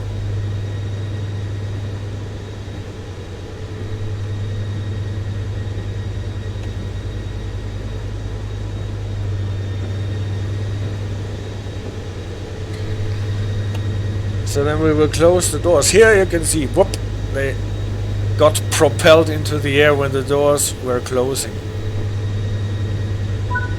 That's an interesting addition to the weird passenger behavior that you have sometimes. Okay, here you can see where I messed it up with speeding, and you can see this super attractive speed profile. There are only 3 stops, and I think it was here, yeah, Vincent Grade Acton, and so many changes in the gradient and in the speed profile. With a bit more practice I think I will memorize it, and then I have the root knowledge to make this without all the speeding points subtracted. So, how did we do? 2 hours, 5 minutes in the stream. So again, I apologize if anyone wrote something on the chat and I did not react or answer. It is because I am not seeing anything on the chat window today. If not, also cool. Thank you for staying with me, for bearing with me through this stuff. You know that I'm always super interested in learning more about safety systems and how they are actually work and are implemented. And I think that I-ETMS is such an important system now in American railroading that it should be in the game, or at least we players should know more about how it works or how it should be implemented and what you can do with it. Thank you very much for staying with me. I'm just returning to free roam so that we can see the Antelope Valley covered in snow, what is a rare enough sight. I think I will be back next week. I have no idea what I will be doing, but I'd be happy to see you guys again. Thank you very much. Take care. Have a nice week, and bye bye.